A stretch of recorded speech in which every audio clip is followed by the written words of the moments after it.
মানেই হচ্ছে একটা ঘটনা, হিরো আলম মানেই হচ্ছে একটা ইতিহাস। হিরো আলম ধীরে, ধীরে একটু, একটু করে কোথায় চলে যাচ্ছেন সেটা আসলে বলার অপেক্ষাই রাখে না।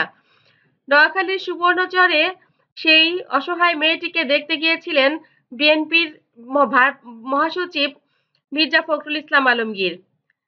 কিন্তু সেখান থেকে সে বের হওয়ার সাথে সাথেই সেখানে ঢুকেন হচ্ছে হিরো আলম।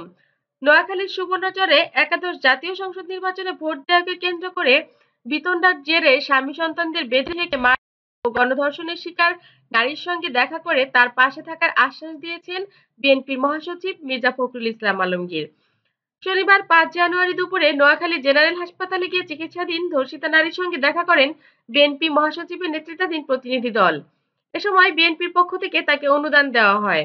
নোয়াখালীর সুবর্ণচরে সেই নারীর যাবতীয় চিকিৎসা ব্যয়, আইনি সহায়তা ও পরিবারের পুনর্বাসনের দায়িত্ব নিয়েছেন জেলা আওয়ামী লীগের সাধারণ সম্পাদক ও নোয়াখালী ৪ সদর সুবর্ণচর আসনের সংসদ সদস্য এমপি একরামুল করিম চৌধুরী।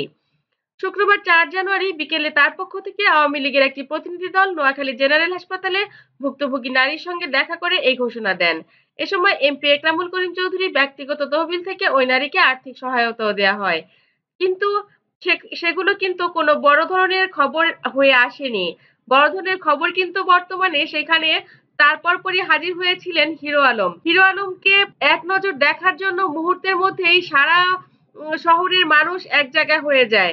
পুলিশকে দারুণভাবে হিমশিম খেতে হয় সেই পরিস্থিতি কিছুটা সামাল দিতে।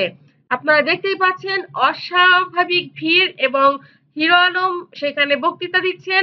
হিরো আলম মেয়েটির পাশে থাকছেন, মেয়েটিকে সান্ত্বনা দিচ্ছেন এবং এই ধরনের ন্যাক্কারজনক ঘটনা ভবিষ্যতে যেন আর কোথাও না ঘটে, কোনো নারীকে যেন এইভাবে নিজের শ্লীলতাহানির শিকার না হতে হয় এবং তার বিরুদ্ধে যেন কোনো ধরনের যারা এত বড় অন্যায় করেছে তারা যেন কোনোভাবেই পার না পেয়ে যায়, সেই ব্যাপারে হুঁশিয়ারি করে দিলেন হিরো আলম।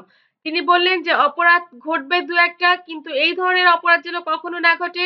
আর এই ধরনের অপরাধকে যদি আমরা একটু পাত্তা দিই বা কোনো কারণে বিচারের ফাঁক ফোকর দিয়ে অপরাধী যদি বের হয়ে যেতে পারে, তাহলে সমাজে কিন্তু এই ধরনের অপরাধ ঘটতেই থাকবে। আর যদি দুই একটা একদম ন্যায্য বিচার হয় এবং দ্রুত বিচার হয়, তাহলে সমাজের মানুষ অবশ্যই বুঝতে পারবে যে এই অন্যায়ের জন্য এই শাস্তি হয়, সুতরাং এই অন্যায় করা যাবে না। চোখের সামনে দুই একটা ফাঁসি হয়ে গেলে তখন দেখা যাবে যে তারা আর এই অন্যায় করার সাহস পাচ্ছে না। তাদের ভিতরে অবশ্যই কিছুটা হলেও মনুষ্যত্ববোধ না থাকলেও পশুত্ববোধটাও এর কারণেই চুপসে যেতে বাধ্য।